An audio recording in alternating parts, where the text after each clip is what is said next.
Okay, so I'm gonna be honest, at the time of recording this piece of audio, I don't know how I'm going to title this video.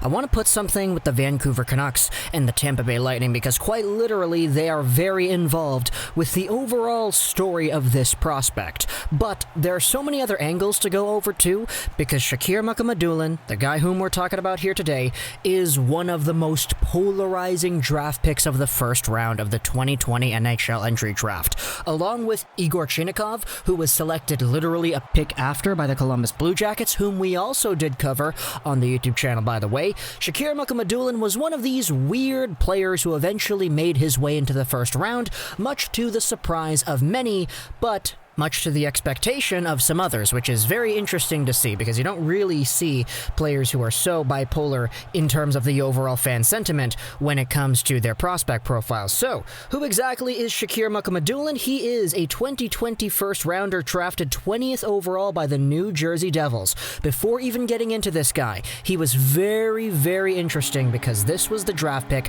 that initially belonged to the Vancouver Canucks. The Canucks sent this 20th overall pick a year beforehand over to the Tampa Bay Lightning in the JT Miller trade. Canucks fans hated that trade when it happened, or at least some of them did. A lot of them were okay with it. I was personally okay with it, but a lot more people were upset with it in my experience. But that first-round pick, which would have been either in 2020 or 2021, depending on if the Vancouver Canucks made the playoffs, was eventually traded from the Lightning over to the New Jersey Devils in exchange for Blake Coleman, who was a very good part of the Tampa Bay Lightning's machine on the penalty kill and in their middle six in the Stanley Cup playoffs and eventually when they won the Stanley Cup finals. In that respect, this was a win trade for the Tampa Bay Lightning because they got rid of some assets they didn't need in order to win the Cup. Very nice. Eventually, though, this 20th overall pick was a New Jersey Devil selection, and they selected Shakir Mukhamadullin. He's a big 6'4", 179-pound left-handed defenseman, born on January 10th, 2002. He's been 18 the entire season, and he wrapped up his most recent 2019-20 playing up and down in the KHL and the MHL. In the KHL, he had 27 games played and 1 assist. In the MHL, though, he was just under a point per game, which is nice to see. And I'll say right here, I'm being super casual about the commentary because I want to get all the numbers and the profile out of the way before we actually start talking about how he plays, because that is going to be the biggest topic of discussion right here. However, back in the KHL, a lot of people were talking about how he didn't actually play all too much. He was played and he played games, but he never actually played, if you get what I mean. His ice time in 2019-20 ranged from about 3 to 6 minutes a game, so there really wasn't any development time for Shakir Mukhamadullin. That's why if you go over to his overall profile, you check the projected rankings. You see that ISS had him at 22, which is very, very strangely accurate, actually. Future considerations, 46. McKeen's had him at 72, so a lot of people had him a lot lower than where he actually went, and a lot of people had him around that spot where he did end up going, which is very, very polarizing. However, if you take a look at how things have gone today, Shakir Mukhamadullin is playing in the KHL for the Salavat Yuleev hockey team. He has 8 points in 28 games played. And that, oddly enough, is 1 point off of being the highest scoring KHL U19 defender ever.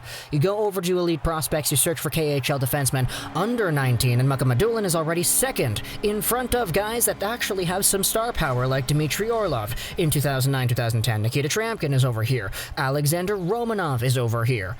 He's a guy who is indeed outproducing them. Now, 8 points in 28 games is not a lot. In fact, even the number one guy, 9 points in 47 games, yeah, that's not a lot, but still, historically speaking, he is in that tier. Now, there indeed is something to be said about having the guy who is the second highest, soon to probably be the highest point-producing U19 defender in the KHL ever, and it's kind of why there's so much polarization when it comes to the sentiment of this draft pick. Shakir Mukhamadullin was ranked somewhere in the 70s by some, somewhere a little bit higher by others, because he is the ultimate definition of a boom or bust project.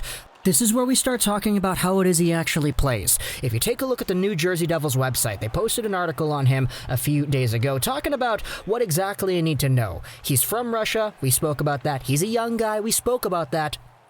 But it's his size, his skating, and his shot. Shakir Mukhamadullin in a straight line is a very smooth, very quick, agile skater. He's got some very good feet, especially for a guy who is 6'4". His shot is one of the hardest of the entire draft in some people's opinions, especially for those blue liners. He's a very nice offensive piece when he is at his best. Over there for the Kajarla Cup, playing for Team Russia, which is actually U20 Team Russia, he actually got himself 2 points in 3 games played, and now he is actually on his way to the World Juniors camp for Team Russia as well. Definitely a nice resume there for the international stage. But the problem with Shakir Mukhamadullin is that everything else around his offensive capabilities and his skating, his overall tool set as a whole, they all need work. And I mean a lot of work.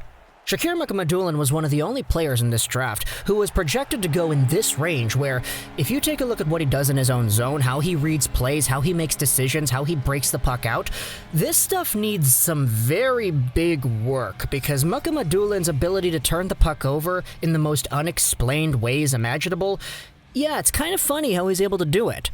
Scouching talked about this in his recap video for the New Jersey Devils, but Mukhamadullin plays on a team where he sometimes gets bailed out defensively by the more talented players around him. He's a guy who will have you hanging on for dear life every time he's in his own zone trying to get the puck out. He needs to work on that hockey brain, because in a perfect world, he has all the tools to become a very, very good, offensively capable NHL defender. Take a look at the Dobber Prospects scouting report over here on dobberprospects.com. I'll leave a link in the description. He's a tall, mobile two-way D-man, closes gaps quickly and effectively, and can skate his way out of offensive pressure with fluidity and purpose. He has top 2 defender upside, although he's more likely a 4th or 5th D. If we go over to the observations category on talking about the Devils and the draft pick, the Devils clearly love what they saw from Mukhamadullin and decided to take him with the 20th overall pick instead of trading down and risking him going to another team. Mukhamadulin's size, reach, and mobility allow him to pinch on both blue lines, snuffing out opposing breakouts and zone entries with comfort and intelligence. His stick positioning in the defensive zone is astute, but his physical play requires some improvement. He tends to bounce off players when initiating body checks and rarely gets the player off the puck that way. His toolbox is extremely extensive. He can skate, pass, stick handle, or shoot his way out of trouble with ease. He has already proven his worth against men with 6 points in 14 games in the KHL.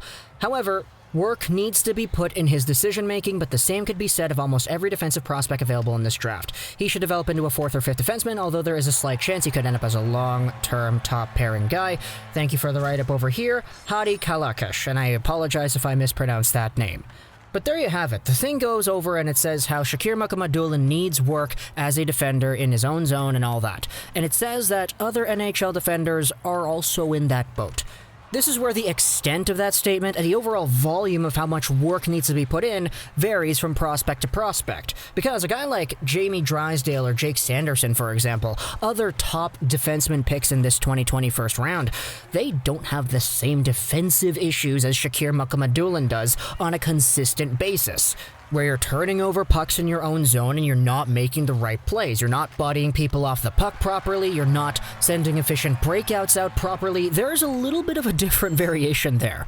And I get that overall hockey ability in your own zone is easier to teach than offensive ability, which is why you swing on upside. You take a look at these picks and you say, okay, Mukhamadullin, if he pans out and if everything that is bad with his game goes okay, what you have is a very nice, capable, big defenseman who can play on your top line, who can smoothly skate the puck out, and who can contribute offensively. We've seen very good defenders like this prove their worth tenfold at the NHL level. It's just whether or not that was the right pick at 20th overall, well, we'll see in, 5 years or so down the line. I will say that the Devils did have 2 prior first-round picks in Alexander Holtz and Dawson Mercer, both of whom are guys I very much like, but it does contribute to the fact that, hey, the Devils already have 2 solid prospects in the first round. Why not go for a bigger swing on a guy who has a higher likelihood of busting out? But if he hits, my gosh, this is a hit. So, Shakir Mukhamadullin, a guy who was a Vancouver Canucks draft pick, whose draft pick was held by the Tampa Bay Lightning too, who was selected by the New Jersey Devils, and who is 1 point away from being the top U19 KHL defenseman scorer of all time. yet who does have a whole bunch of stuff to work on as well. What the muck indeed. Talk to me in the comments what you think about Shakir Mukhamadullin and his overall profile as a player. Do you agree with what we talked about here? Do you agree that his defensive issues are the biggest part of his overall prospect profile and probably why he was ranked so low to begin with? But the upside, that's another aspect of the conversation as well. How do you feel about that? Talk to me in the comments. I hope you enjoyed this video. So that's Trolls99. And bye.